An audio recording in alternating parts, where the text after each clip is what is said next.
പ്രവാചകൻ സല്ലല്ലാഹു അലൈഹി വസല്ലമ തങ്ങൾ പറഞ്ഞു, നാല് കാര്യങ്ങൾ ആരെങ്കിലും തന്റെ ജീവിതത്തിൽ സൂക്ഷിച്ചാൽ ഒരു കാലത്തും അല്ലാഹു അവന് ദാരിദ്ര്യം കൊടുക്കില്ല എന്ന് നബി മുഹമ്മദ് മുസ്തഫ. ഉറക്കെ നബി മുഹമ്മദ് മുസ്തഫ. 4 കാര്യങ്ങൾ ഞാൻ നിങ്ങൾക്ക് പറഞ്ഞു തരാം. ഈ 4 കാര്യം പടന്നയിൽ ഒരുമിച്ച് കൂടിയ നിങ്ങൾ ആരെങ്കിലും നിങ്ങളുടെ ജീവിതത്തിൽ സൂക്ഷിച്ചാൽ മരിക്കുന്ന കാലം വരെ ഒരുത്തന്റെ മുന്നിലും പോയിട്ട് എൻ്റെ മക്കളെ കെട്ടിക്കാൻ പൈസയില്ല, വീട് വെക്കാൻ പൈസയില്ല, മരുന്ന് വാങ്ങാൻ പൈസയില്ല, എന്തെങ്കിലും തരണേ എന്ന് പറഞ്ഞ് യാചിക്കേണ്ട ഒരു ഗതികേട് അല്ലാഹു നിനക്ക് തരില്ല എന്ന് നബി മുഹമ്മദ് മുസ്തഫ. ഉറക്കെ നബി മുഹമ്മദ് മുസ്തഫ സ്വല്ലല്ലാഹു. ഒരു 4 കാര്യം ഞാൻ പറഞ്ഞുതരാം ഉസ്താദെ, നിസാരമായ 4 കാര്യങ്ങൾ. ഈ 4 കാര്യം ഇന്ന് മുതൽ സൂക്ഷിക്കാമെന്ന് നിയ്യത്ത് ചെയ്യുന്നവർ കൈപൊക്ക്. നിനക്ക് അല്ലാഹു ഒരു കാലത്തും ദാരിദ്ര്യം തരൂല. കൈപൊക്ക്. മനസ്സുള്ളവൻ പൊക്കിയാൽ മതി, എല്ലാത്തോ പൊക്കണ്ട. നിനക്ക് ദാരിദ്ര്യം വേണമെങ്കിൽ നീ പൊക്കാതിരുന്നു ഇൻഷാ അല്ലാഹ്. വേണ്ടവർ കൈപൊക്ക്. റസൂലുള്ളാഹി തങ്ങൾ പറഞ്ഞ ഹദീസ. താല്പര്യമുണ്ടോ? എന്താ പെണ്ണുങ്ങളെ വേണോ? നിനക്ക് ബറക്കത്ത് വേണോ? അല്ലാഹു ഒരു കാലത്തും ഒരുത്തന്റെ മുന്നിലും പോയിട്ട് ശരീരം വിറ്റിട്ട് ജീവിക്കേണ്ട ഗതികേട് നിനക്ക് തരൂല. പിരിവെടുത്തിട്ട് കുടുംബത്തെ പോറ്റേണ്ട ഒരു അവസ്ഥ അല്ലാഹു നിനക്ക് തരില്ല എന്ന് നബി മുഹമ്മദ് മുസ്തഫ. ആഗ്രഹമുള്ളവർ കൈപൊക്ക്. ഇന്ന് മുതൽ സൂക്ഷിക്കാം. ഇന്ന് മുതൽ താല്പര്യം ഉണ്ടെങ്കിൽ പൊക്ക്. അല്ലാഹു ബർക്കത്ത് ചെയ്യുമാറാകട്ടെ. അല്ലാഹു ബർക്കത്ത് ചെയ്യുമാറാകട്ടെ. ഉറക്കപ്പറ. ചിലപ്പോൾ നീ ഒറ്റ ആമീന്റെ പേരിൽ രക്ഷപ്പെട്ടു പോകും. അല്ലാഹു ബർക്കത്ത് ചെയ്യുമാറാകട്ടെ. അല്ലാഹു ബർക്കത്ത് ചെയ്യുമാറാകട്ടെ. ഇൻഷാ അല്ലാഹ് ചെയ്തൂടെ? ഇതിപ്പോ നിങ്ങൾക്ക് മടുത്തു തുടങ്ങിയ നിർത്തണോ? നിങ്ങളുടെ ഇരിപ്പ് കണ്ടപ്പോ ഞാനെന്തോ നിങ്ങളോട് എന്തോ ശത്രുത വെച്ചേക്കണവരെ, എന്നെ ഇങ്ങനെ കൊന്നു തിന്നാതിരിക്കണവരെ. നിർത്തണമെങ്കിൽ അത് പറഞ്ഞാൽ പോലെ. നിർത്തട്ടെ? വേണ്ട. അപ്പൊ 4 കാര്യം ഇൻഷാ അല്ലാഹ് സൂക്ഷിക്കോ. നിന്റെ നാവ് കൊണ്ട് ഒരു 3 സ്വലാത്ത് പറ. സ്വല്ലല്ലാഹു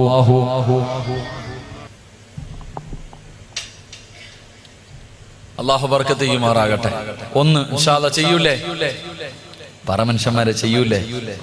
1 എൻ്റെ പ്രിയപ്പെട്ട സഹോദരങ്ങളെ, ആരെങ്കിലും സുബഹിക്ക് ബാങ്ക് വിളിക്കുന്നതിന് മുമ്പേ എഴുന്നേറ്റാൽ അല്ലാഹു ഒരു കാലത്തും അവന് ദാരിദ്ര്യം കൊടുക്കില്ല എന്ന് നബി മുഹമ്മദ് മുസ്തഫ.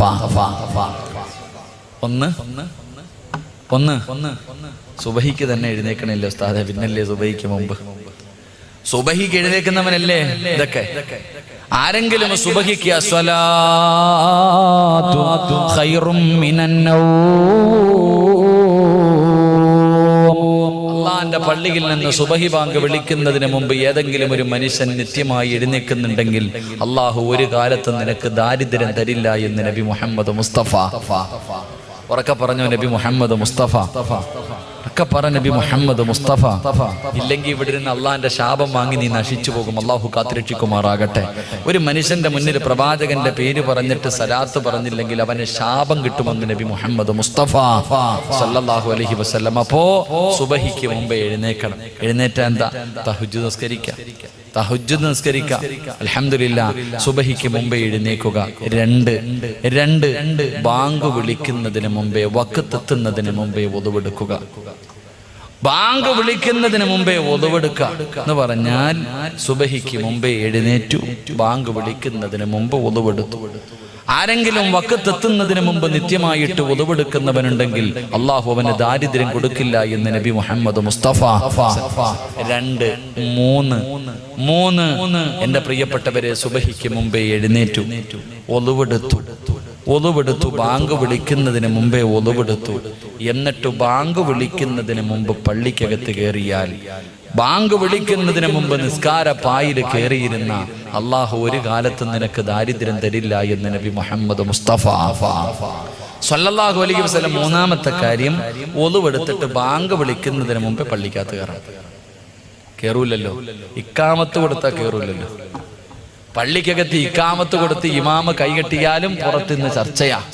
അങ്ങനത്തെ കാലഘട്ടമാണ്.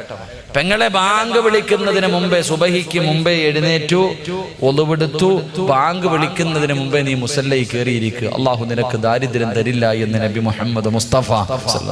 4ാമത്തെ കാര്യം, വിത്ർ നമസ്കാരം കഴിഞ്ഞാൽ പിന്നെ ആവശ്യമില്ലാത്ത കാര്യങ്ങൾ സംസാരിക്കാതിരിക്കുക. വിത്തർ നമസ്കാരത്തിന് ശേഷം പിന്നെ ആവശ്യമില്ലാത്ത സംസാരങ്ങൾ ഒഴിവാക്കിയാൽ അല്ലാഹു നിനക്ക് ദാരിദ്ര്യം തരില്ല എന്ന് നബി മുഹമ്മദ് മുസ്തഫ. അതെങ്ങനെ? ഇശാ നമസ്കാരം കഴിഞ്ഞിട്ടല്ലേ പച്ചയിറച്ചി ഇങ്ങനെ റോഡിൽ നിന്നിട്ട്, പള്ളിയുടെ മുന്നിൽ നിന്നിട്ട്, എടാ വീട്ടിൽ പോകുന്നതിന് മുമ്പേ അന്ന് കിട്ടിയ ചെയ്ത അമല് മുഴുവനും നാട്ടുകാർക്ക് കൊടുത്തിട്ടേ പോകത്തുള്ളൂ. അപ്പോഴല്ലേ വീടിൻ്റെ അകത്ത് കയറി ഭക്ഷണവും കഴിച്ച് കയറി ഇരുന്നിട്ട് ടവർ കത്തിക്കുന്നത് മൊബൈലിലൂടെ. അല്ലാഹു അലല്ലേ, അപ്പോഴല്ലേ കാമുകനെ വിളിക്കുന്ന സമയം, അപ്പോഴല്ലേ. അള്ളാഹു കാത്തുരക്ഷിക്കുമാറാകട്ടെ. എനിക്ക് ദാരിദ്ര്യം വരും പെങ്ങളെ. റസൂലുള്ളാഹി തങ്ങൾ പറഞ്ഞു, വിത്ർ നമസ്കാരം കഴിഞ്ഞാൽ ആവശ്യമില്ലാത്ത കാര്യങ്ങൾ ഒഴിവാക്കുക, ആവശ്യമില്ലാത്ത സംസാരങ്ങൾ ഒഴിവാക്കുക. അള്ളാഹു നിനക്ക് ബർക്കത്ത് നൽകുമെന്ന് നബി മുഹമ്മദ് മുസ്തഫ സ്വല്ലല്ലാഹു അലൈഹി വസല്ലം. അൽഹംദുലില്ലാ, അള്ളാഹു ജീവിതത്തിൽ സൂക്ഷിക്കാൻ ഭാഗ്യം തരുമാറാകട്ടെ. അള്ളാഹു ജീവിതത്തിൽ സൂക്ഷിക്കാൻ ഭാഗ്യം തരുമാറാകട്ടെ. അതുകൊണ്ട് എൻ്റെ പ്രിയമുള്ള സഹോദരങ്ങളോട്, സഹോദരിമാരോട്, പ്രവാചകൻ സ്വല്ലല്ലാഹു അലൈഹി വസല്ലമ തങ്ങൾ അവിടെന്ന് പറഞ്ഞു തരികയാ, എന്റെ പ്രിയപ്പെട്ട പെങ്ങള്, നിനക്ക് ഞാൻ 2 പെണ്ണുങ്ങളെ പറഞ്ഞു തരാ. 2 പെണ്ണുങ്ങളെ പഠിക്കാറ് സീരിയൽ നടിമാരെ പോലെയല്ല, നിന്റെ ജീവിതത്തിൽ മാറ്റമുണ്ടാക്കാൻ കഴിയുന്ന 2 പെണ്ണുങ്ങളെ ഞാൻ നിനക്ക് പറഞ്ഞു തരാ. നീ എങ്ങനെയാകണേ പൊന്നുമോള്, നീ എങ്ങനെയാകണേ പൊന്നുമോള്. അല്ലാഹുവിന്റെ പ്രവാചകൻ അവിടെന്ന് പറഞ്ഞു തരികയാ, ഒന്നാമതായിട്ട് അല്ലാഹുവിന്റെ പ്രവാചകന് പടന്നയിലെ പെണ്ണുങ്ങൾക്ക് കണ്ടുപഠിക്കാൻ ഒരു പെണ്ണിനെ പറഞ്ഞു തരുന്നു. നിന്നെ കൊണ്ട് കഴിയുമോ പൊന്നുമോള്? ആകാശദൂത കണ്ടാ കരയുമെന്നെല്ലാവർക്കും അറിയാം. കരയാതെ ഏതെങ്കിലും ഒരു മനുഷ്യനാ സിനിമ കണ്ടു തീർത്താൽ അവന് സമ്മാനം കൊടുക്കുമെന്ന് പറയുന്ന ഒരു കാലമുണ്ടായിരുന്നു. എന്റെ പ്രിയപ്പെട്ട പെങ്ങന്മാര്, ഞാൻ പറയുന്ന ഈ പെണ്ണിന്റെ ചരിത്രം നിന്റെ കണ്ണ് നിറയാതെ നിനക്കൊന്ന് വായിക്കാൻ കഴിയുമോ? ഒരു ഭാര്യ ഞാൻ നിനക്ക് പറഞ്ഞു തരാ. ആ ഭാര്യയുടെ ചരിത്രം പടന്നയിലെ ഏതെങ്കിലും ഒരു പെണ്ണിന് കണ്ണ് നിറയാതെ മനസ്സ് വേദനിക്കാതെ ആ പെണ്ണിന്റെ ചരിത്രം ഒന്ന് വായിച്ചു തീർക്കാൻ കഴിയുമോ? ഏത് പെണ്ണെന്നറിയുമോ? ഭർത്താവിനെ വല്ലാതെ സ്നേഹിച്ച പെണ്ണാ, ഭർത്താവിനെ വല്ലാതെ ഹിദ്മത്ത് ചെയ്ത പെണ്ണാ. എന്ന് ഭർത്താവ് രോഗിയായി കഴിഞ്ഞ ഭർത്താവിനെ കളഞ്ഞിട്ട് കണ്ടവന്റെ കണ്ടവന്റെ കൂടെ നാട് കിടക്കുന്ന പെണ്ണുങ്ങളുടെ കാലവാ. ഭർത്താവിനെ തിരിഞ്ഞു നോക്കാത്ത പെണ്ണുങ്ങളുടെ കാലവാ. ഭർത്താവിനെ കുത്തുവാക്കും പരിഹാസവും പറയുന്ന പെണ്ണുങ്ങളുടെ കാലവാ. എന്റെ പ്രിയപ്പെട്ട പെങ്ങള്, നീ വായിച്ചു നോക്കണ്ട ചരിത്രം ആരുടെ ചരിത്രമെന്നറിയോ? മഹ്ദി റഹ്മത്ത് ബീബി റളിയല്ലാഹു തആല അൻഹാ. റഹ്മത്ത് ബീബി എന്ന് പറയുന്ന ഒരു പെണ്ണുണ്ട്. അല്ലാഹുവേ, ആരുടെ ഭാര്യയാണെന്നറിയുമോ? മഹാനായ അയ്യൂബ് നബി അലൈഹിസ്സലാം. അയ്യൂബ് നബി അലൈഹിസ്സലാമിന്റെ പ്രിയപ്പെട്ട ഭാര്യയായ റഹ്മത്ത് ബീബി റളിയല്ലാഹു തആല അൻഹയുടെ ചരിത്രമൊന്ന് വായിച്ചു നോക്കണം പെങ്ങള്. പടച്ചവരെ, ആ റഹ്മത്ത് ബീബി ആരെന്നറിയുമോ? അല്ലാഹു സുബ്ഹാനഹു വ തആല അയ്യൂബ് നബി അലൈഹിസ്സലാമിന് അല്ലാഹു ഒരു പരീക്ഷണം കൊടുത്തു. ലോകത്ത് ഒരു മനുഷ്യനും കൊടുക്കാത്ത ഒരു രോഗമാണ് അല്ലാഹു കൊടുത്തത്. റബ്ബേ, ശരീരം മുഴുവനും ഇങ്ങനെ പൊട്ടി ഒലിക്കുകയാണ്, വല്ലാത്ത ദുർഗന്ധമാണ്. പടച്ചവനെ, അവസാനം ജനങ്ങൾ രോഗം പടരുമെന്ന് പറഞ്ഞിട്ട് അയ്യൂബ് നബി ആട്ടി ഓടിക്കുകയാ. 81 വർഷക്കാലം ജനിച്ചു വളർന്ന നാട്ടിൽ നിന്ന് നാട്ടുകാരും കുടുംബക്കാരും ഒരു ജനത മുഴുവനും അയ്യൂബ് നബി ആട്ടി ഇറക്കുമ്പോ നടക്കാൻ കഴിയാതെ വേച്ച് വേച്ച് നടന്നു പോകുന്ന അയ്യൂബ് നബി അലൈഹിസ്സലാം ഓടി വന്ന് കയ്യിൽ പിടിച്ചിട്ട് റഹ്മത്തെന്ന് പറയുന്ന ഭാര്യ അവിടെന്ന് പറഞ്ഞു, നബിയേ, അവസാനം വരെ ഞാൻ കൂടെയുണ്ട് നബിയേ. ആര് കൈയൊടിഞ്ഞാലും ഞാൻ കൂടെയുണ്ട് നബിയേ.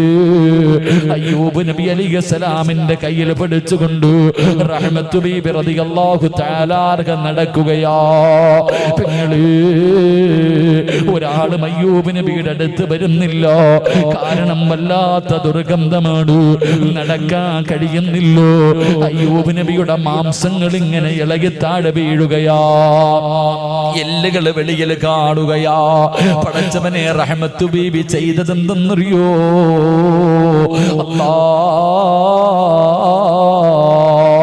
അയ്യൂബ് നബി അലൈഹിസ്സലാമിന്റെ മാംസങ്ങൾ ഇങ്ങനെ താഴെ വീഴുന്നത് കണ്ടപ്പോ അടുത്തു ചെന്നിട്ട് സഹിക്കാൻ കഴിയാതെ അവിടെന്ന് പറഞ്ഞു, നബിയേ, നിങ്ങൾ അല്ലാഹുവിന്റെ പ്രവാചകനാണല്ലോ, നിങ്ങൾ ദുആ ചെയ്താൽ അല്ലാഹു സ്വീകരിക്കുമല്ലോ. അല്ലാഹുവേ, എന്റെ രോഗമൊന്ന് ശിഫയാക്കി താ അല്ലാഹ് എന്ന് ദുആ ചെയ്താ അല്ലാഹു നിങ്ങളുടെ രോഗം മാറ്റിത്തരുമല്ലോ. നിങ്ങൾ എന്തേ ദുആ ചെയ്യാത്തത്? അതാ പറയുന്ന പെണ്ണേ റഹ്മത്ത്, എനിക്ക് അല്ലാഹുവോട് പരാതി പറയാ മടിയാ, എനിക്ക് അല്ലാഹുവോട് പരാതി പറയാ മടിയാ. ഞാൻ ഒരിക്കലും അല്ലാഹുവിനോട് ദുആ ചെയ്യില്ല. എന്നെ നോക്കി നോക്കി മടുത്തെങ്കിൽ നീ നിന്റെ വഴി നോക്കാ റഹ്മത്ത് ബീവിയോട് പറഞ്ഞു കൊടുക്കുമ്പോ, പെങ്ങളെ, ഒരു ഉമ്മ തന്റെ കുഞ്ഞിനെ ചുമക്കുന്നത് 9.5 മാസമാ, കൂടിപ്പോയാൽ 10 മാസമാണ്. എങ്കിൽ റഹ്മത്ത് ബീവി റളിയല്ലാഹു തആല അൻഹാ രോഗം പിടിച്ച് എല്ലും തോലുമായ അയ്യൂബ് നബിയെ ചുമന്നത് എത്ര കൊല്ലമാണെന്നറിയോ? അയ്യൂബ് നബിക്ക് നടക്കാൻ കഴിയില്ല. അയ്യൂബ് നബിയെ ചുമന്നുകൊണ്ട് നടക്കുകയാണ്. കൊച്ചു കുഞ്ഞുങ്ങളെ ചുമന്നുകൊണ്ട് നടക്കുന്നത് പോലെ റഹ്മത്ത് ബീവി എന്ന് പറയുന്ന തന്റെ പ്രിയപ്പെട്ട സ്വാലിഹത്തായ ഭാര്യയുണ്ടല്ലോ, 18 കൊല്ലം ചുമന്നു ഉമ്മ, കളഞ്ഞിട്ട് പോയില്ല, മറന്നിട്ട് പോയില്ല. 18 വർഷക്കാലം അയ്യൂബ് നബിയെ ചുമന്നു എന്ന് ചരിത്രം പഠിപ്പിക്കുമ്പോ പടന്നയിലെ ഉമ്മമാര് ഭർത്താവിനെ സ്നേഹിക്കാൻ പഠിക്കു പെങ്ങള്. റഹ്മത്ത് ബീവിയുടെ ചരിത്രം നിനക്കൊരു പാഠമാകട്ടെ. രണ്ടാമതൊരു പെണ്ണിനെ പറയുന്നുണ്ട്. അല്ലാ, ഏത് പെണ്ണെന്നറിയോ? റസൂലുള്ളാഹിന് 11 ഭാര്യമാരുണ്ടായിരുന്നു. പക്ഷേ 63-ാമത്തെ വയസ്സിൽ വഫാത്താകുന്നത് വരെ ഒരു ഭാര്യയുടെ പേര് പറഞ്ഞ റസൂലുള്ള കരയുമായിരുന്നു പെങ്ങള്. ഏത് ഭാര്യയുടെ പേരെന്നറിയോ? മഹ്ദി ഖദീജ. ഖദീജ ബീബി റളിയല്ലാഹു തആല അൻഹയുടെ പേര് പറഞ്ഞു പ്രവാചകന്റെ കണ്ണിങ്ങനെ നിറഞ്ഞു ഒഴുകുമായിരുന്നു. കാരണം വല്ലാത്ത സ്നേഹമായിരുന്നു. എന്തു പറഞ്ഞാലും ഖദീജ, എന്തു പറഞ്ഞാലും ഖദീജ തന്റെ മറ്റുള്ള ഭാര്യമാരോട് പറയുമായിരുന്നു, എന്റെ ഖദീജയെ പോലെയാകണം, എന്റെ ഖദീജ എങ്ങനെയായിരുന്നു. എപ്പോഴും ഖദീജാനെ കുറിച്ച് പറയുന്നത് കേട്ടപ്പോ മഹ്ദി ആയിഷ ബീബി റളിയല്ലാഹു തആല അൻഹയ്ക്ക് അവിടുന്ന് സഹിക്കാൻ കഴിഞ്ഞില്ല. അവിടുന്ന് ചോദിച്ചു, നബിയേ, ഈ കിളവിയോട് ഇത്ര സ്നേഹം എന്തേ നബിയേ? തന്റെ ഭാര്യയെ കിളവി എന്ന് വിളിച്ചപ്പോ റസൂലുള്ളാഹിന്റെ കണ്ണ് നിറയുകയാ, പ്രവാചകൻ ഇരുന്ന് കരയുകയാ. അത്രയ്ക്കും സ്നേഹമായിരുന്നു ഉമ്മ. അതിന്റെ കാരണം എന്തെന്നറിയുവോ? അതിന്റെ കാരണം എന്തെന്നറിയുവോ? അല്ലാഹുവിന്റെ പ്രവാചകനെ നാട് കടത്തുമ്പോ, ഊരി വിലക്കുമ്പോ ഖുറൈശികൾ അല്ലാഹുവിന്റെ റസൂലിലേക്ക് തന്റെ കുടുംബത്തെയും മാട്ടിയിറക്കുമ്പോ ആരും സഹകരിക്കാനോ സഹായിക്കാനോ പാടില്ല എന്ന് ഖുറൈശികൾ അവിടെ നിന്ന് പ്രഖ്യാപിക്കുമ്പോ അല്ലാഹുവിന്റെ റസൂൽ വീടിന്റെ വെളിയിൽ ഇറങ്ങിയിട്ട് അവിടെ നിന്ന് പറഞ്ഞു, ഖദീജ, മക്കളെയും കൂട്ടി നീ നിന്റെ വീട്ടിലേക്ക് പോ ഖദീജ. അല്ലാഹുവിന്റെ റസൂല് പറഞ്ഞു, നീ നിന്റെ വീട്ടിലേക്ക് പോകാൻ. അതിന്റെ കാരണം എന്തെന്നറിയുവോ? ഖദീജ കോടീശ്വരിയായിരുന്നു, പട്ടിണി കിടന്നിട്ടില്ല, ദുരിതം അനുഭവിച്ചിട്ടില്ല, ദുഃഖവും ദുരിതവും എന്താണെന്നറിയില്ലോ. അതുകൊണ്ട് നീ കുറച്ചു നാള് നിന്റെ മക്കളെയും കൊണ്ട് നിന്റെ വീട്ടിലേക്ക് പോയി നിൽക്കാൻ അല്ലാഹുവിന്റെ റസൂല് പറയുമ്പോ ഖദീജ എന്ന ഭാര്യ പറഞ്ഞതെന്തെന്നറിയോ? യാ റസൂലല്ലാഹ്, എന്നെ ഒഴിവാക്കല്ലേ നബിയേ, അങ്ങയുടെ ചാരത്ത് നിന്ന് പറഞ്ഞു വിടല്ലേ നബിയേ. മരിക്കാനാണെങ്കിലും ഞാൻ കൂടെയുണ്ട് നബിയേ, പട്ടിണിയാണെങ്കിലും ഞാൻ കൂടെയുണ്ട് നബിയേ. മരണസമയം വരെ, എന്റെ അവസാന നിമിഷം വരെ എനിക്ക് അങ്ങയുടെ കൂടെ നടക്കണം യാ റസൂലല്ലാഹ് എന്ന് പറഞ്ഞുകൊണ്ട് ശൈബ് അബീ താലിബിന്റെ മലഞ്ചെരുവിൽ ചെന്നിട്ട് പച്ചില പറിച്ചു തിന്ന പെണ്ണാണ് ഖദീജ. കീഴിക്കടക്കാൻ കൂരയില്ലാതെ കിട്ടിയതിന്റെ അകത്ത് കിടന്ന് ജീവിച്ചവളാണ് ഖദീജ. മക്കളെ പോറ്റിയവളാണ് ഖദീജ. ഉള്ളത് കൊണ്ട് തൃപ്തിപ്പെടാൻ പഠിച്ചവളാണ് ഖദീജ.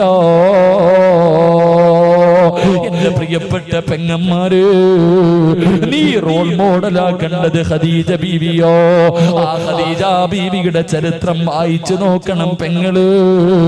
കൊതി തോന്നും മോള്, കൊതി തോന്നും മോള്.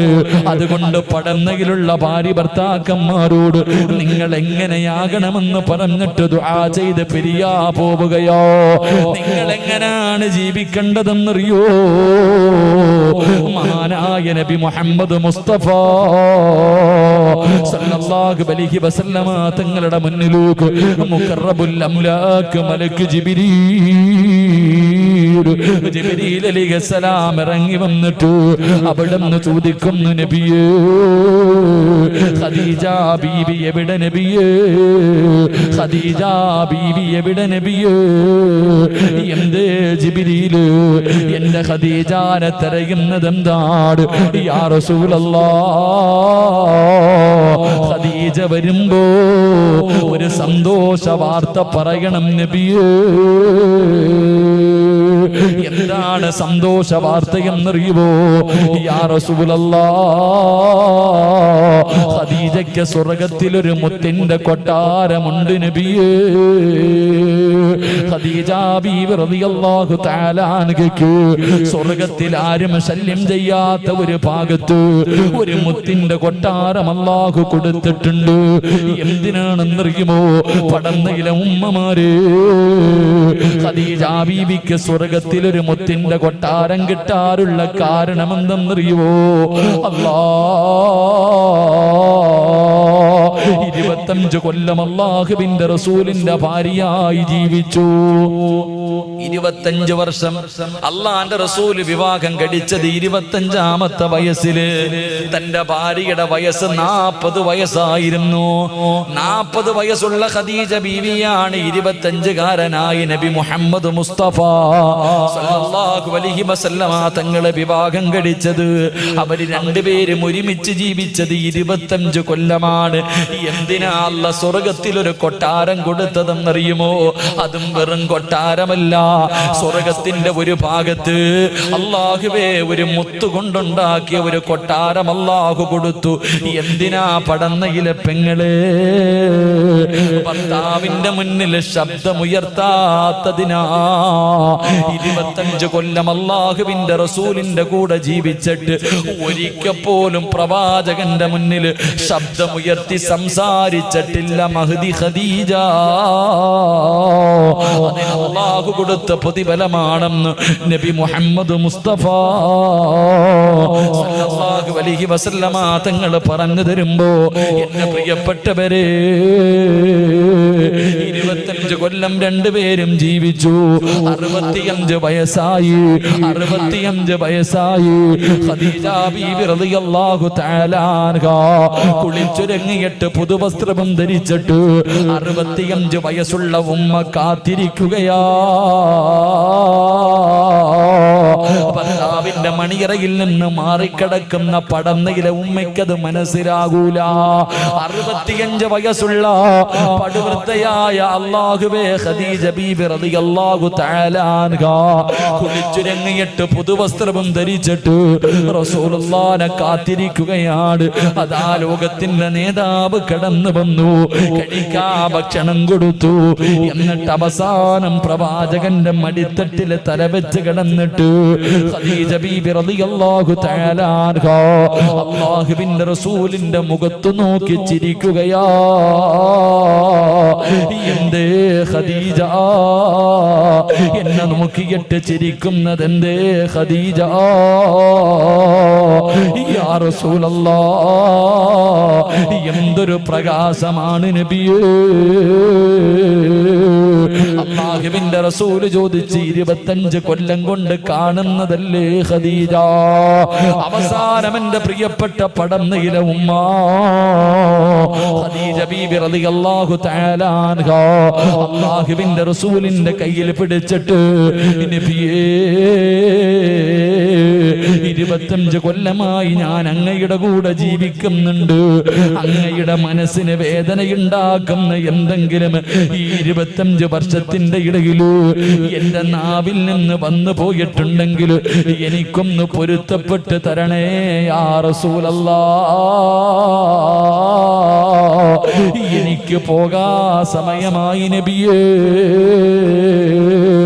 അല്ലാഹുവിന്റെ പ്രവാചകന്റെ കയ്യിൽ പിടിച്ചിട്ട് ഖദീജ ബീബി റളിയല്ലാഹു തആല അൻഹ അവിടുന്ന് പൊരുത്തം ചോദിക്കുമ്പോ റസൂലുള്ളാഹ് കരയുകയാ. കൊച്ചുകുട്ടികൾ കരയുന്നത് പോലെ റസൂലുള്ളാഹ് തേങ്ങി തേങ്ങി കരയുകയാണ്. ഖദീജ പോവുകയാണോ? എന്നെ ഒറ്റയ്ക്കാക്കിയിട്ട് പോവുകയാണോ? എന്നോട് പൊരുത്തം ചോദിക്കല്ലേ ഖദീജ. പറയാനൊരു കുറ്റമില്ല, പറയാനൊരു ന്യൂനതയില്ല. അല്ലാഹുവിന്റെ പ്രവാചകൻ അവിടെന്ന് പറയുകയോ 25 വർഷത്തിന്റെ ഇടയിൽ നിന്നെ കുറിച്ച് നല്ലതല്ലാതെ ഒന്നും പറയാനില്ല ഖദീജ. പറഞ്ഞു തീരേണ്ട താമസമുണ്ടല്ലോ. ഖദീജ ബീബി റളിയല്ലാഹു തആല അൻഹ ചാടി എഴുന്നേറ്റിട്ട് അല്ലാഹുവിന്റെ പ്രവാചകനെ കെട്ടിപ്പിടിക്കുകയാ. അവിടുന്ന് ചുടുചുംബനം കൊടുക്കുകയാണ്. എന്നിട്ട് പ്രവാചകന്റെ ചെവിയിൽ ചോദിച്ചു, നബിയേ എന്റെ ഭർത്താവാണല്ലോ, ഞാൻ പോവുകയാണ് നബിയേ. എനിക്കൊരു 3 ആഗ്രഹമുണ്ട്, സാധിച്ചു തരുമോ യാ റസൂലല്ലാഹ്? അല്ലാഹുവിന്റെ റസൂൽ അവിടുന്ന് ചോദിച്ചു, ഖദീജ നിന്റെ ആഗ്രഹം എന്താണ് ഖദീജ? നിന്റെ ആഗ്രഹം എന്താണ് ഖദീജ? യാ റസൂലല്ലാഹ് ഞാൻ മരിച്ചാ എന്റെ മയ്യത്ത് നിങ്ങൾ കുളിപ്പിക്കണം നബിയേ. ഒരു ഭാര്യയുടെ അഭിലാഷമോ, ഒരു ഭാര്യ തന്റെ ഭർത്താവിനോട് വസിയത്ത് ചെയ്യുകയാ, ഞാൻ മരിച്ചാ നിങ്ങൾ വേണം എന്റെ മയ്യത്ത് കുളിപ്പിക്കാൻ. 2 യാ റസൂലല്ലാഹ് എന്റെ മയ്യത്ത് പൊതിയേണ്ടത് നിങ്ങളാണ്. ആ മയ്യത്ത് പൊതിയുന്ന സമയത്ത് അങ്ങ് ധരിക്കുന്ന പുതപ്പുണ്ടല്ലോ, അങ്ങ് പുതയ്ക്കുന്ന പുതപ്പുണ്ടല്ലോ, എന്റെ കഫൻ തുണിക്കകത്ത് വെക്കണേ നബിയേ. 3ാമത്തെ അഭിലാഷം എന്തെന്നറിയോ? 6 അടി മണ്ണിന്റെ അകത്തേക്ക് എന്നെ ഇറക്കി വെക്കേണ്ടത് നിങ്ങളുടെ കൈ കൊണ്ടാണ് യാ റസൂലല്ലാഹ്. അങ്ങയുടെ കൈ കൊണ്ട് വേണം എന്റെ ജനാസ ഇറക്കി വെക്കാ. പെങ്ങളെ ലോകത്തോട് ഖദീജ യാത്ര പറഞ്ഞു. മയ്യത്ത് കുളിപ്പിച്ചത് അല്ലാഹുവിന്റെ പ്രവാചകനോ, അവിടുത്തെ ജനാസ കുളിപ്പിച്ചത് അല്ലാഹുവിന്റെ പ്രവാചകനോ. കഫൻ പുതിയ സമയമായപ്പോ എപ്പോഴും ധരിക്കുന്ന പുതപ്പെടുത്തിട്ട് ചുംബനം കൊടുത്തിട്ട് ഖദീജ ബീവിയെ കഫൻ പൊതിയുകയോ. അവസാനം നമസ്കാരം കഴിഞ്ഞു. 6 അടി മണ്ണിന്റെ അകത്ത് ജനാസ ഇറക്കി വെക്കുമ്പോ തന്റെ ഭാര്യയുടെ ജനാസ കൈകൊണ്ട് വാങ്ങി ഖബറിന്റെ അകത്ത് ഇറക്കി വെച്ചിട്ട് അല്ലാഹുവിന്റെ റസൂൽ കരയുകയാ. കണ്ണിലൂടെ കണ്ണുനീരിങ്ങനെ ഒഴുകുകയാണ്. അതാ ഖദീജ ബീബി റളിയല്ലാഹു തആല അൻഹയുടെ ഖബറിന്റെ അകത്തിരുന്നിട്ട് പ്രവാചകനെ കരഞ്ഞു എന്ന് ചരിത്രം പറയുമ്പോ പടന്നയിലെ ഉമ്മമാരെ, നീ ഖദീജയെ പോലെ ആകണോ, നീ ഖദീജയെ പോലെ ആകണോ, നീ റഹ്മത്ത് ബീവിയെ പോലെ ആകണോ. എന്റെ പ്രിയപ്പെട്ട സഹോദരാ, ഓരോ രാത്രി കിടക്കുമ്പോഴും നിന്റെ ഭാര്യയോട് പൊരുത്തം ചോദിക്കാതെ കിടക്കല്ലേ. കാരണം ഇന്നലെ കണ്ടവനെ ഇന്ന് കാണാത്ത ദുനിയാവാ. അതുകൊണ്ട് പെങ്ങളോ, കുടുംബജീവിതത്തിലെ സമാധാനം വേണോ, സന്തോഷം വേണോ, ആനന്ദമുള്ള ഒരു ജീവിതം വേണോ, പരസ്പരം മനസ്സിലാക്കി അല്ലാഹുവിന്റെ സ്വർഗത്തിന് വേണ്ടി ജീവിക്കു പെങ്ങള്. അല്ലാഹു അതിനുള്ള ഭാഗ്യം നൽകുമാറാകട്ടെ. അല്ലാഹു അതിനുള്ള ഭാഗ്യം നൽകി അനുഗ്രഹിക്കുമാറാകട്ടെ. അതുകൊണ്ട് എൻ്റെ പ്രിയമുള്ള സഹോദരങ്ങൾ എല്ലാവരും എഴുന്നേക്ക്. 11 മണി കഴിഞ്ഞു. ബാ ബിസ്മില്ലാ. ഇനി ഒരൊറ്റ 3 ആയത്ത് പഠിക്കാം, ദുആ ചെയ്ത് പിരിയാം. എഴുന്നേറ്റ് വാ, എല്ലാവരും മുന്നിലേക്ക് വരണം ഇൻഷാ അല്ലാഹ്. ഓടേണ്ടവർ ഓടിക്കോ, വരേണ്ടവർ വന്നു. ഇങ്ങോട്ട് വാ, ഒന്നീ മുന്നോട്ട് വന്ന് നിൽക്കുക, അല്ലെങ്കിൽ പൊക്കോളി ഇൻഷാ അല്ലാഹ്. പെട്ടെന്ന് വാ. അൽഹംദുലില്ലാ. വാ ഇങ്ങോട്ട് വാ, എനിക്ക് കാണാനാ. നാളെ പടന്ന പള്ളിയുടെ ഖബർസ്ഥാനിലായിരിക്കും, ചിലപ്പോൾ കാണാൻ പറ്റൂല. വാ ഇൻഷാ അല്ലാഹ്. എല്ലാവരും എഴുന്നേറ്റ് വാ ഇൻഷാ അല്ലാഹ്. പെണ്ണുങ്ങളൊക്കെ എഴുന്നേക്ക് വരി ഇൻഷാ അല്ലാഹ്. പുറത്ത് നിൽക്കുന്നവർ ഒന്നുകിൽ കയറി നിൽക്കുക, അല്ലെങ്കിൽ മാറി നിൽക്കുക, അല്ലെങ്കിൽ വീട്ടിൽ പോകുക. രണ്ടാലൊന്നും. ഒന്നീ മതിലിന്റെ അകത്ത് കയറി സ്വർഗത്തിൽ നിൽക്കുക, അല്ലെങ്കിൽ അവിടെ നിന്ന് മാറി നിൽക്കുക. രണ്ടാലൊന്ന് ചെയ്യും. അള്ളാഹു ബർക്കത്ത് ചെയ്യുമാറാകട്ടെ. ബാ ബാ ഇൻഷാ അല്ലാഹ്. ഇത്തിരി പ്രാണിയുണ്ട്, കുഴപ്പമില്ല കേട്ടോ. പ്രാണിയുണ്ട്, കബറിന്റെ അകത്ത് തന്നെ കാലുണ്ട്. അള്ളാഹു കാത്തുരക്ഷിക്കുമാറാകട്ടെ. ഇട്ടിങ്ങോട്ട് വാ ഇൻഷാ അല്ലാഹ്. എല്ലാവരും ഒന്ന് കാണാനാ, മുഖം കാണാനാ ഇൻഷാ അല്ലാഹ്. അൽഹംദുലില്ലാ. 3 സ്വലാത്ത്.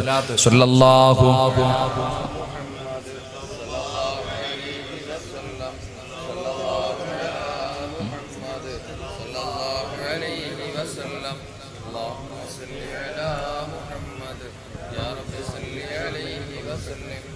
അൽഹംദുലില്ലാ. അല്ലാഹു സ്വീകരിക്കുമാറാകട്ടെ.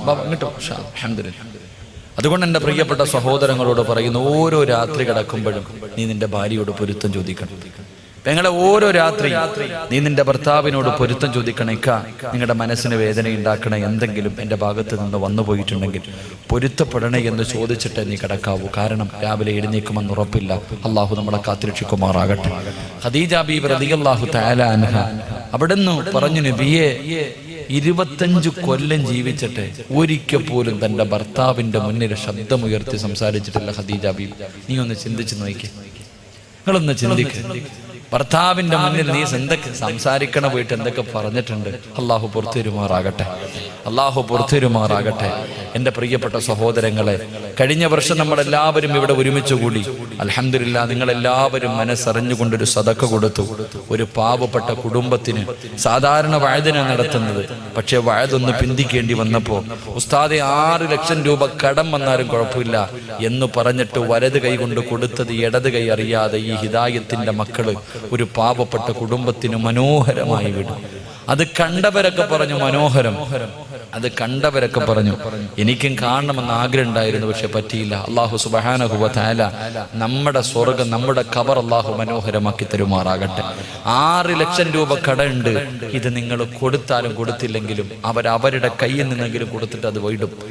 എന്റെ പ്രിയപ്പെട്ടവരെ, മനോഹരമായ ഒരു വീട് സമ്മാനിച്ചു. അൽഹംദുലില്ലാ. 6 ലക്ഷം രൂപ കടത്തിൽ നിൽക്കുമ്പോഴും ഹിദായത്തിന്റെ മക്കൾ നിങ്ങളുടെ മുന്നിലേക്ക് അവരുടെ ഉമ്മയ്ക്കോ അവരുടെ വാപ്പയ്ക്കോ അവരുടെ ഭാര്യമാർക്കോ കൂടപ്പുറപ്പുകൾക്കോ വേണ്ടിയല്ല, കഷ്ടപ്പെട്ട ഈ നാട്ടിലെ ഒരു പാപത്തിനൊരു കൂര വെച്ച് കൊടുത്തതിന്റെ കടം വീട്ടാൻ ഉസ്താദെ എന്തെങ്കിലും കിട്ടുമെങ്കിൽ ഒന്ന് വാങ്ങിത്തരുക എന്നവർ പറഞ്ഞിട്ടുണ്ട്. നിർബന്ധിത പിരിവിനും അവർ നിർബന്ധിച്ചിട്ടില്ല. എന്റെ പ്രിയപ്പെട്ടവരോട് ഞാനൊരു സദഖ ചോദിക്കുകയാ. തരുന്നവർക്ക് തരാം, തരാതിരിക്കുന്നവർക്ക് തരാതിരിക്കാം. പെങ്ങളെ, നിന്റെ ശരീരത്ത് കിടക്കുന്ന ഒരു സ്വർണം നീ ഊരികെട്ടി പാവപ്പെട്ട പെണ്ണിന് വെച്ചുകൊടുത്ത വീടിന്റെ കടം വീട്ടി കൊടുത്ത അള്ളാഹു നിനക്ക് തരുന്ന പ്രതിഫലം ഞാൻ പറഞ്ഞു തരാം. നിനക്ക് ഞാൻ അള്ളാഹു തരുന്ന പ്രതിഫലം പറഞ്ഞു തരാം. അള്ളാഹു ഈമാൻ തരുമാറാകട്ടെ. അള്ളാഹു നമുക്ക് ഈമാൻ നൽകുമാറാകട്ടെ. ഈ ചരിത്രം കേട്ടിട്ട് നീ തീരുമാനിക്കൂ, ഊരി കൊടുക്കണോ വേണ്ടേ. നിന്റെ ശരീരത്ത് കിടക്കുന്ന ഒരു സ്വർണ്ണമോതിരം ഊരിക്കൊടുത്ത ആ പാവപ്പെട്ട കുടുംബത്തിന് വേണ്ടി വെച്ചുകൊടുത്ത വീടിന്റെ കടം വീട്ടുമെങ്കിൽ അള്ളാഹു നിനക്ക് തരുന്ന ഒരു പ്രതിഫലം ഞാൻ പറഞ്ഞു തരാം. ഒന്ന്, നീ മരിക്കുന്ന സമയം സ്വർഗം കണ്ടട്ടെ മരിക്കൂ എന്ന് നബി മുഹമ്മദ് മുസ്തഫ സല്ലല്ലാഹു അലൈഹി വസല്ലമ തങ്ങൾ പറഞ്ഞു. അള്ളാഹുവേ, ഈ പാവപ്പെട്ട സഹോദരിക്ക് വെച്ചുകൊടുത്തത് ഒരാളുടെ കയ്യിൽ നിന്ന് പൈസ കടം വാങ്ങിയിട്ട് 6 ലക്ഷം രൂപ തിരിച്ചു കൊടുക്കാനുണ്ട്. ഉസ്താദെ, ഞങ്ങളുമുണ്ട്. ഞങ്ങളുടെ കയ്യിൽ കിട്ടുന്ന സമയം ഇൻഷാ അല്ലാഹ് ഇത്തിരി താമസിച്ചാണെങ്കിലും ഞങ്ങളൊരു സദക്ക തരാമെന്ന് നിയ്യത്ത് ചെയ്യുന്ന നിങ്ങൾക്ക് അള്ളാഹു തരുന്ന പ്രതിഫലം നിങ്ങളും മരിക്കുന്ന സമയം ഇതിന്റെ പ്രതിഫലം കണ്ടട്ടെ മരിക്കൂ എന്ന് നബി മുഹമ്മദ് മുസ്തഫ സല്ലല്ലാഹു അലൈഹി വസല്ലമ തങ്ങൾ പറയുമ്പോ, പടന്നയിലെ പെങ്ങന്മാരെ, പ്രായമുള്ള ഉമ്മമാരുടെ ശരീരത്ത് ഇവിടെ ഒരുപാട് സ്വർണമുണ്ട്. സ്വർണമിടാത്ത ഒരു പെണ്ണ് പോലുമില്ല. ശൈത്താനെ കയ്യിൽ പിടിച്ചിട്ട് പറയുകയാ, കൊടുക്കല്ലേ കൊടുക്കല്ലേ, എങ്കിൽ അള്ളാഹു തരുന്ന ഒരു പ്രതിഫലം ഞാൻ പറഞ്ഞു തരാ. അള്ളാഹു കൊടുത്ത ഒരു പ്രതിഫലം ഞാൻ പറഞ്ഞു തരാം. മഹാനായ നബി മുഹമ്മദ് മുസ്തഫ സല്ലല്ലാഹു അലൈഹി വസല്ലമ തങ്ങള് അവിടെന്ന് പറഞ്ഞു തരുന്ന ഒന്നാമത്തെ പ്രതിഫലം, മരിക്കുന്ന സമയം നിനക്ക് സ്വർഗം കണ്ടിട്ട് മരണവേദന അറിയാതെ മരിക്കാൻ കഴിയുമെന്ന് നബി മുഹമ്മദ് മുസ്തഫ. മരണത്തിന് വല്ലാത്ത വേദനയല്ലേ വാപ്പാ, മരണത്തിന് വല്ലാത്ത വേദനയല്ലേ പെങ്ങള്. വേദനയുണ്ടെന്ന് പറഞ്ഞത് അല്ലാഹു തന്നെയാ. കുല്ലു നഫ്സിൻ ദായിഖത്തുൽ മൗത്ത്, മരണത്തിന് വേദനയുണ്ടെന്ന് പറഞ്ഞത് അല്ലാഹുവാണ്. മഹാനായ അഷ്റഫുൽ ഖൽഖ് നബി മുഹമ്മദ് മുസ്തഫ സല്ലല്ലാഹു അലൈഹി വസല്ലമ തങ്ങള് വഫാത്താകുന്നതിന്റെ തലേ ദിവസം തന്റെ വീടിന്റെ അകത്തിരുന്ന അവസാനത്തെ ദീർഘവും സദഖ കൊടുത്ത പ്രവാചകരാ. പടയെങ്കിൽ പോലും പടയമായിരുന്നു. 1 രൂപ പോലും തന്റെ കയ്യിലില്ലായിരുന്നു. വള്ളതമ സദഖ കൊടുത്ത പ്രവാചകന് മരണസമയത്ത് കരഞ്ഞുകൊണ്ട് പറഞ്ഞു, അസ്റായിലേ, എന്നെ കൊണ്ട് താങ്ങാൻ കഴിയുന്നില്ല, ഒന്ന് പതുക്കെ പിടിക്കുമോ അസ്റായീൽ. പെങ്ങളെ, മലമൂത്ര വിസർജനം നടത്തിയിട്ട് നിനക്ക് മരിക്കാൻ പറ്റുമോ? മൃഗങ്ങൾ കടന്ന് വലിക്കുന്നത് പോലെ വലിച്ചു വലിച്ചു മരിക്കാൻ പറ്റുമോ? ഇല്ല പൊന്നുമോളെ. കാണാൻ വരുന്നവരുടെ മുഖത്ത് നോക്കി കാണുന്നവർ മുഴുവനും പേടിക്കുന്ന രീതിയിൽ കറുത്തിരുണ്ട് നിന്റെ മുഖമങ്ങ് മാറുന്നത് നീ ഇഷ്ടപ്പെടുന്നുണ്ടോ? പെങ്ങളെ, റസൂലുള്ള പറയുകയാ, മരിക്കുന്ന സമയത്ത് നീ കൊടുക്കുന്നതിന്റെ പ്രതിഫലം അല്ലാഹു നിനക്ക് കാണിച്ചു തരും. ആ സ്വർഗം കണ്ടട്ടെ മരിക്കൂ, ആ സ്വർഗം കണ്ടട്ടെ മരിക്കൂ.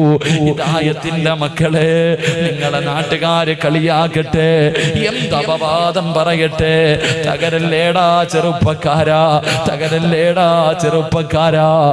ഇതാ പടന്നയുടെ പള്ളിയുടെ മിനാരത്തിൽ ഒരു ദിവസം നീ മരിച്ചുപോയെന്ന് വിളിച്ചു പറയും. പടന്നക്കാര് മുഴുവനും നിന്നെ കാണാൻ വരും.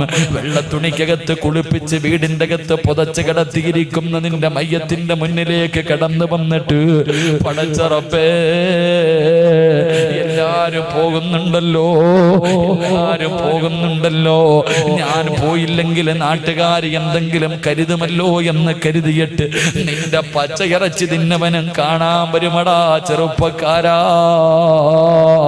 വെള്ള തുണിയുടെ മുകളിൽ ഇങ്ങനെ കിടക്കുമ്പോ വരി വരിയായി നിന്നിട്ട് നിന്റെ വീടിന്റെ അകത്ത് കടന്നു വന്നിട്ട് മുഖത്തിട്ടിരിക്കുന്ന വെള്ളത്തുണി ഉയർത്തുമ്പോ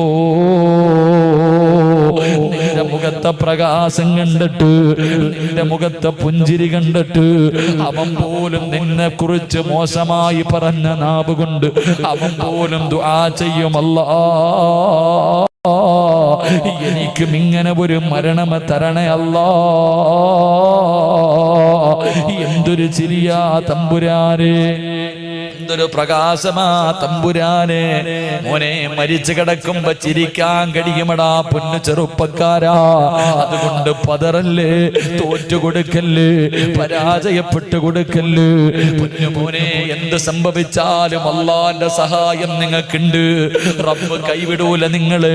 12 വർഷക്കാലം നിങ്ങൾക്ക് ഇങ്ങനെ നിലനിൽക്കാൻ കഴിയുന്നത് നിങ്ങളുടെ കൂടെ പടച്ചറപ്പുള്ളത് കൊണ്ടാ. എത്രയോ പാവപ്പെട്ടവരുടെ ദുആ ഉള്ളത് കൊണ്ടാ, എത്രയോ കുടുംബത്തിന്റെ പ്രാർത്ഥനയുള്ളത് കൊണ്ടാ. അതുകൊണ്ട് എന്റെ പ്രിയമുള്ളവരെ, ഒന്ന് മരിക്കുന്ന സമയത്ത് സ്വർഗം കണ്ടിട്ട് ചിരിച്ചുകൊണ്ട് കിടക്കാ. രണ്ടാമത്തെ പ്രതിഫലം കേട്ടോ, എന്തിനാടി കയ്യിൽ കിടക്കുന്ന സ്വർണ്ണമൂരികെട്ട് കൊടുക്കുന്നതെന്ന് ചോദിക്കുന്ന പെണ്ണുങ്ങളോട് പറഞ്ഞു കൊടുക്കാ, നിനക്ക് ഞാനൊരു ചരിത്രം പറഞ്ഞു തരാ. എഴുന്നേക്കുമ്മായിരുന്നു കേക്കല്ല്. ഈ ചരിത്രം നീ എഴുന്നേറ്റ് നിന്ന് കേൾക്കേണ്ട ചരിത്രമോ, നിന്നെ പോലെ ജീവിച്ച ഒരു പെണ്ണിന്റെ ചരിത്രമോ? മഹാനായ നബി മുഹമ്മദ് മുസ്തഫ സല്ലല്ലാഹു അലൈഹി വസല്ലമ തങ്ങള് ഖദീജ ബീബി റളിയല്ലാഹു തആല അൻഹയുടെ ജനാസ ഖബറിന്റെ അകത്ത് ഇറക്കി വെച്ചു. ഖദീജ ബീവിയുടെ ജനാസ ഖബറിന്റെ അകത്ത് ഇറക്കി വെച്ചു. 3 കെട്ടുകളും അടിച്ചു മാറ്റി. റബ്ബേ, പ്രവാചകന്റെ കണ്ണിങ്ങനെ നിറഞ്ഞു ഒഴുകുന്നുണ്ട്. അല്ലാഹുവിന്റെ റസൂലിന്റെ കണ്ണുനീര് ഖദീജ ബീവിയുടെ കഫം തുണിയുടെ മുകളിലേക്ക് വീഴുന്നുണ്ട്. 25 കൊല്ലം താങ്ങും തണലുമായി നിന്നവളാണല്ലോ ഖദീജ. ചെറുപ്പക്കാരാ, മയ്യത്തിന്റെ കബളിന്റെ താഴെ ഒരു പിടി മണ്ണ് വാരിയിട്ട് നമ്മൾ വെക്കുമല്ലോ. പാപ്പാന്റെ കബളിന്റെ താഴെ വെച്ചില്ലേ, ഉമ്മയുടെ കബളിന്റെ താഴെ വെച്ചില്ലേ, കൂടപ്പറപ്പിന്റെ കബളിന്റെ താഴെ വെച്ചില്ലേ. ഏത് മയ്യത്ത് കൊണ്ട് കബറിന്റെ അകത്ത് വെച്ചാൽ ഒരു പിടി മണ്ണ് വാരിയിട്ട് കബളിന്റെ താഴെ വെക്കുമല്ലോ. മഹാനായ അഷ്റഫുൽ ഖൽഖ് നബി മുഹമ്മദ് മുസ്തഫ സല്ലല്ലാഹു അലൈഹി വസല്ലമ തങ്ങള് ഒരു പിടി മണ്ണ് വാരിയിട്ട് ഖദീജ ബീബി റളിയല്ലാഹു തആല അൻഹയുടെ കബളിന്റെ താഴെ ഇങ്ങനെ വെക്കുകയാണ്. എന്നിട്ട് തലയങ്ങ് തിരിക്കുമ്പോ സുബ്ഹാനല്ലാഹ്, കബളില് മണ്ണ് തൊടുന്നില്ല. ഖദീജ ബീവിയുടെ കബളിലെ മണ്ണ് തൊടുന്നില്ല. പ്രവാചകൻ രണ്ടാമതും വെച്ച് തൊടുന്നില്ല, മൂന്നാമതും വെച്ച് തൊടുന്നില്ല. കാരണം എന്തെന്നറിയാതെ പ്രവാചകൻ അത്ഭുതത്തോടെ നിൽക്കുമ്പോ അതാ വരുന്നു മുകല്ലബുൽ അംലാക്ക് മലക്ക് ജിബ്രീൽ അലൈഹിസ്സലാം പറന്നിറങ്ങുകയാണ്. യാ റസൂലല്ലാഹ്, മണ്ണ് തൊടൂല നബിയേ, ഖദീജാന മണ്ണ് തൊടൂല നബിയേ. കാരണം എന്തേ ജിബ്രീല്? എന്റെ ഭാര്യ മണ്ണ് തൊടാത്തതിന്റെ കാര്യം എന്തോ? യാ റസൂലല്ലാഹ്, ഒരുപാട് പണമുള്ളവളായിരുന്നു ഖദീജ, കോടീശ്വരന്റെ മകളായിരുന്നു ഖദീജ. എല്ലാ പാപങ്ങൾക്ക് കൊടുത്തവളാ, എല്ലാം അല്ലാഹുവിന്റെ ദീനിന് വേണ്ടി കൊടുത്തവളാ. ഖദീജ സദക്ക ചെയ്യുന്നവളായിരുന്നു, ഖദീജ ബീബി സദക്ക കൊടുക്കുന്നവളായിരുന്നു. അതുകൊണ്ട് മണ്ണ് തിന്നൂല നബിയേ.